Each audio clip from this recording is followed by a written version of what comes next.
everyone. My name is Sara Galvan. This is Meaghan Gasch. Together we are the folk duo, The Bows and Ties. It's coming. We met about 1.5 years ago at a private practice in Hollywood working as music therapists. Oh, here we are, in the same outfits. Okay, we met about 1.5 years ago at a private practice as music therapists, as I said before. So what exactly is music therapy? Is it karaoke? Yes. Playing an instrument? Singing songs around campfire? Going to a concert? Listening to the radio? Taking music lessons? Or being a contestant on a talent show? But no, these things are not music therapy. Music therapy, the most basic definition, is using music to accomplish non-musical goals. So if you think about what a speech therapist does, what a physical therapist does, what an occupational therapist does, we're working around the same goals as many of them, or even as a psychologist, but we're using music to accomplish those goals. So what exactly makes a music therapist? In our education, we're trained to take a lot of courses, one of them being psychology. Psychology courses help us really understand human development and also how our brain functions and works. In our education, we are required to learn how to play multiple instruments. In the picture, you see me playing the banjo with a little girl with autism at a school. We're not required to learn to play banjo, but I play that on the side, especially for our band. But the two instruments that we have to learn are piano and guitar. We need to be really proficient in both instruments. The reason for this is because we learn how to play music in a variety of styles. So it's not just kid music. If you have someone who's really into country or pop or folk, we're able to play that on both piano and guitar. And this allows us to cater to each individual person. So if you have someone who's really into hip hop, we're able to do beats with drums and different percussive instruments. Another important part of being a music therapist is being able to improvise, which you will definitely see us do tonight. And improvisation isn't just making up music on the spot, but a lot of it is about listening. So something that we're trained to do as music therapists is listen to what our clients are playing and being able to respond, and also teach them how to respond in turn. And so that fosters a lot of nonverbal communication. And so we're trained in how to make up songs on the spot, how to, like I said, play different instruments and interact that way. And it makes for, a very helpful and effective part of our therapy. Research and data collection is also a big part of being a music therapist. We wouldn't be able to support what we do if there wasn't research to back it up. So a lot of the music therapy research out there is very, very important, and we're trained in how to do that while we're going to school for music therapy. We learn how to take observation and measurement recordings, duration recordings, and all kinds of things, and how to make charts and graphs and show the effectiveness of music therapy that we do with our clients.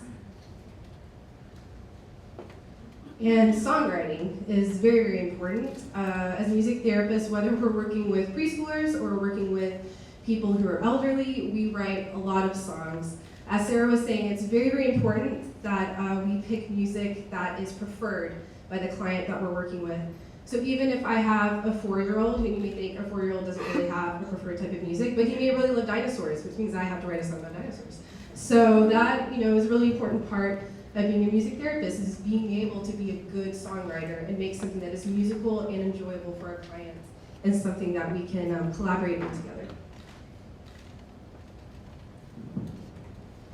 So, who can benefit from music therapy?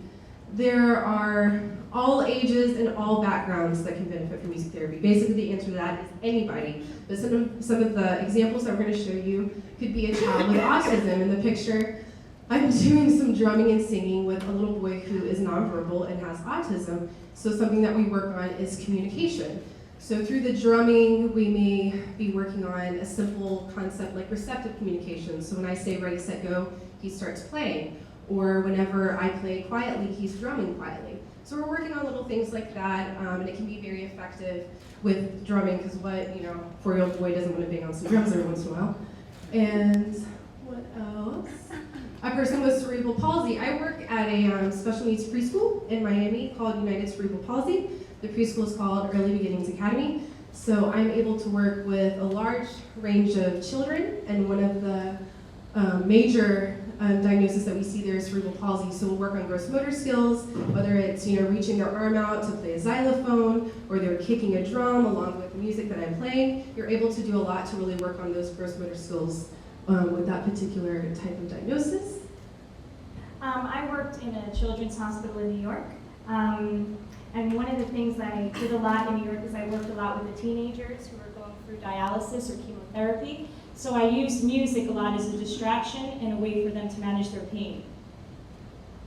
I also worked in a rehab. So basically, my group settings there with teenagers and adults in a rehab.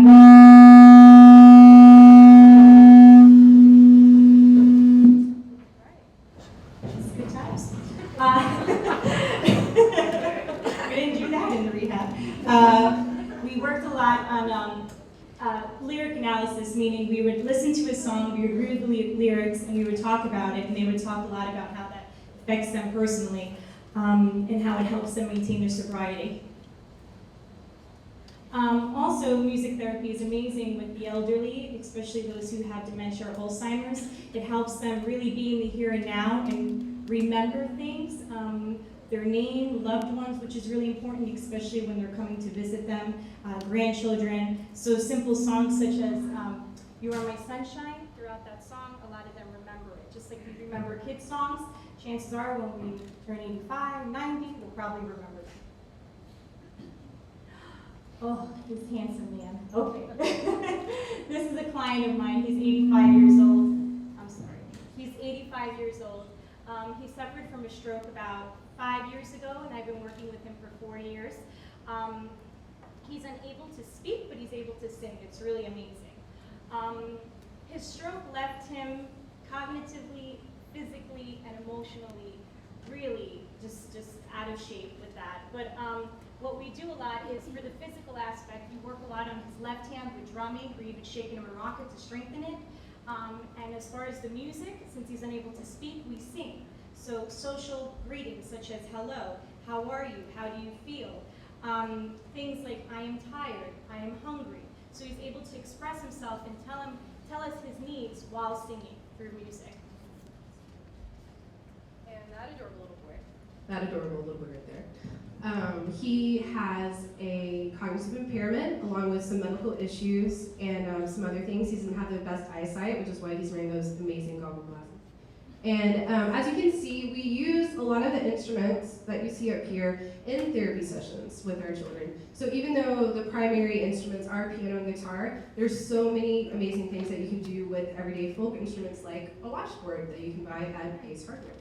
So what we're doing right here is we're working on his gross motor skills. He's having to move the brush up and down. We're working on his fine motor skills. He's having to hold on to the brush.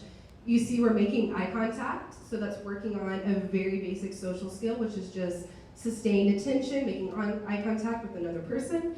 And yeah, we have a lot of fun with it, and it's really motivational for them to get to explore something that's very sensory stimulating, tactile stimulating, but also they get the auditory response as well. Like I said before, I worked in a children's hospital in New York. In one of the hospitals I would go visit was the neonatal intensive care unit, which is where the premature babies are placed. So this little girl was born with a heart condition, and she was in the neonatal intensive care unit for quite a few months, and then she eventually graduated to the intensive care unit in the pediatric hospital. So what I'm doing here is she's surrounded by a lot of machines, obviously one being a respiratory machine to help her breathe. And a lot of the machines make a lot of noise, so you can imagine she's only a few months old and she's surrounded by all this noise, when in reality she should be surrounded by the voice of her mother and lullabies and fun things like that. So what I'm doing here is I just use my voice with her in this particular session, and not an instrument, using finger puppets to help stimulate her brain. It's also known that babies who are in the neonatal intensive care unit who receive music therapy are actually discharged earlier. It helps them develop and grow. So another thing that I did with her is I worked a lot with her and her mother, since obviously her mother wasn't able to hold her because she was hooked in onto so many machines. I worked a lot with her mother, speaking to her, and also leaving recordings of her mom singing lullabies, and so leaving the recordings there overnight of her mom, so the nurse would play the recordings of her mom singing and speaking to her, so that would help her connect with her mother, and that helps with the mother-infant bonding, which is so important. This teenager here, his name is Daniel. He is 13 years old. I've been seeing him for 3 years now, and he has autism. If you were to meet Daniel, if he were here right now, he would have a lot of maybe stimming behaviors, maybe some hand flapping. It would be hard for him to make eye contact with you. There wouldn't be very much expression maybe, and his speech is very limited. But as you can see here, he absolutely lights up when he touches the piano. When I first met him, we sat down at the piano together, and he played for me the melody of a Bach prelude because he heard it one time. So this is kind of an exception, I guess. Sometimes we stumble across these kids who are just absolutely in tune and infatuated with music, and they have an amazing ability to really respond to it, to create it themselves.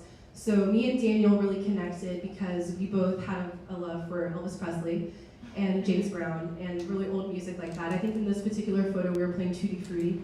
So we jam out, sometimes we dance, it's pretty amazing. So Daniel and I, we work a lot on social interactions. Whenever he's playing piano with me, he talks about the music with me. He'll say, I like this song, I want to play this song, let's make a video. He's very vocal about it. So we're able to connect, and he's able to communicate, and he's able to have fun. You know, a lot of times kids with autism, it's hard finding things that they actually enjoy, and they're able to express themselves and do something well. So the fact that, you know, for 1 hour on Saturdays, we get to play songs together, and have that experience, have that connection, then it's really important. It's important to me as well, and really, really great to see how happy it makes him. So, once upon a time, there was New York over here, and she met Texas right here. So just being born and raised in New York, I was surrounded by a lot of music, whether it's in the streets, in my home. Coming from a Latino culture, my parents played a lot of salsa music, but they also had a love for disco and Michael Jackson, lots of pop rock, Rolling Stones. So basically I was surrounded by music all day long with the long play record. And I had some killer boots back then and some awesome dance moves, I must say.